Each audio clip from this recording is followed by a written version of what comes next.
freedom's the answer. What's the question? You're listening to Ernest Hancock.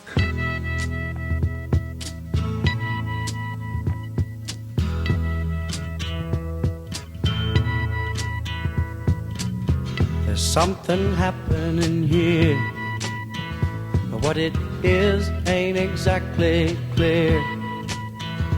There's a man with a gun over there, telling me I got to beware. I think it's time we stop, children. What's that sound? Everybody look what's going down. Welcome back to Declare Your Independence with me, Ernest Hancock, here in Phoenix, Arizona, where we're relatively safe today. But we have Dana Frank on. She's a history professor at the University of California, Santa Cruz, and she visits Honduras a lot and has an opinion. Well, she visits with the people there, and it's there's something going on, and we need to understand. We're going to stop and take a look around, and Dana's going to help us. Now, Dana, when you visit, who do you visit with? How much time do you spend with the people, and what's their line of work? What's their perspective? When I'm there, most of the people I stay with are people that work on banana plantations. Some of them work in factories making our clothes. Some of them, are just other folks, teachers, all different kind of people. That's the world that I live in when I'm in Honduras. It's really hot and humid. It's very dangerous because there's very high crime rates. And, there's hardly any Honduran economy. There's about an 80% poverty rate. The unemployment rate is probably around 30 or 40%. And a lot of people get by just by selling things on the street. Or a family I know, the family of the new daughter-in-law of the friend that I stay with, I know that was hard to follow there. They make a living by cooking beans, cooking them up and selling them on the street because they can't find any work. So, why though? I mean, it's not like.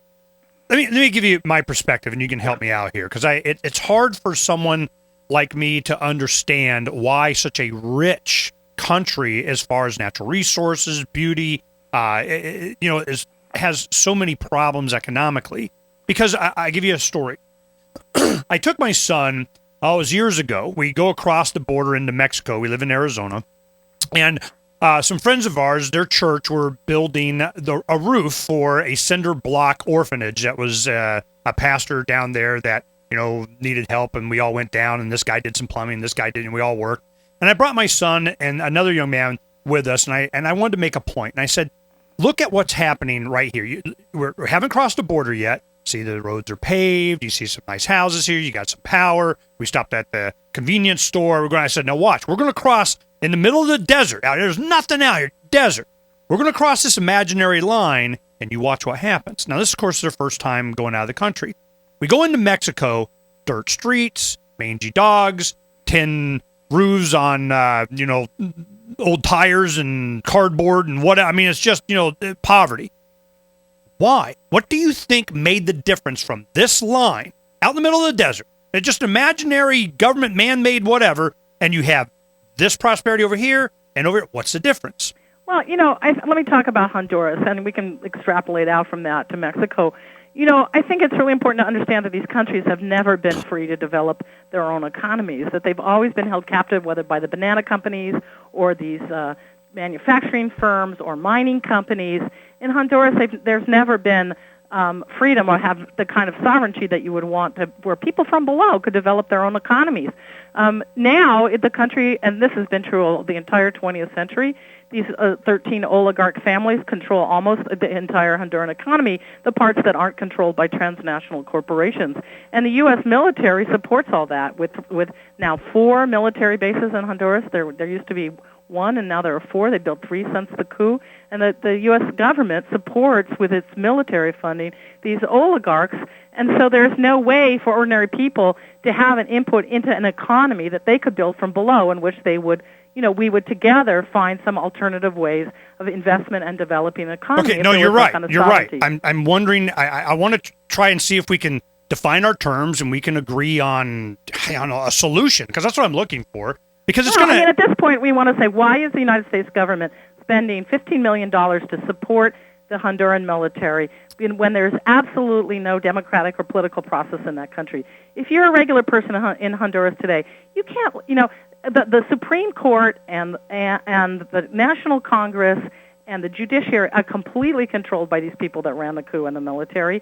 It's not like you can write your congressperson, or you can't even, the only thing you can do is demonstrate in the streets, and the police and military are now using tear gas as lethal weapons. They're in the last 6 weeks, they've been aiming directly at people's bodies and then denying them medical care after they arrest them, after they themselves have shot people with tear gas canisters. Okay, well, you asked a question, but I'm still... Okay, now here's where I'm going. Why do we give them the money? You can't have an input into the political process. You can't. How is it that if you're a regular Honduran and you're not one of those elite families, you have no way of having any input in the political process to say, wait a minute, why does all the money go into the oligarchs? Why is all the money going to the transnational corporations? Why can't we have investment in small businesses? Why can't we have other projects and other ways of generating income and job creation? Because what people are having to do, the other thing they're doing, is they have to leave for the United States. And I know people who would absolutely do not want to leave the country, and they are starving to death in Honduras. And so they're doing very dangerous things to try to leave the country so they can get some money to send it back. Or, they work on cruise ships. The cruise ships that some of us go on, if you go inside the hold, you'll find a lot of exploited labor from Central America. Okay. So I want to ask your own question real quick.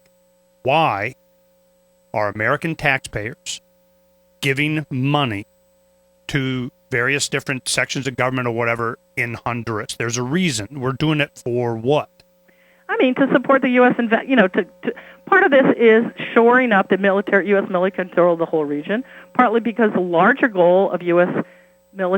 economic and foreign policy is to shore up U.S. imperialism, and that's not something that we benefit from. It's something that goes to the transnational corporations based in the United States. Just like the money goes to the bankers, we have this larger system that keeps that system in place at the point of the gun, both domestically and in terms of our foreign policy. We're short the U.S. military and the U.S. foreign policy. This is what it's all about. Well, the solution is, okay, hear me out, and you'll understand my point. The only time the "you don't rule us" has ever really had any kind of, in modern history, or certainly in the last few hundred years, was the American Revolution, where we went to the British Empire and said, no.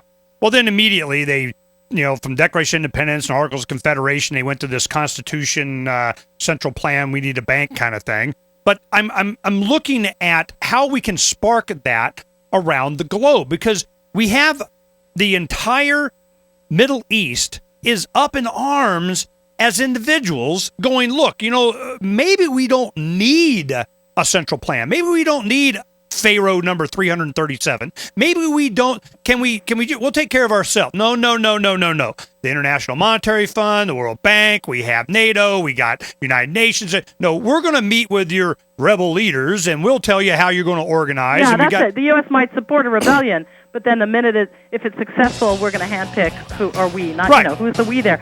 Kirsten, you said this before the break, that you have all these rebellions from below going on in the Middle East, and they're getting a lot of supported press coverage in the United States. And meanwhile, people are protesting in the streets of Honduras, and you probably never even knew that was going on. Why? When we come back, when we come back, I'm going to let you. Mark a piece of paper what you're going to say, because we got to go to break and we'll push the button. We'll be right back with Dana Frank, and we will know what she was going to say. You stay right there. We need to understand this. We'll be right back.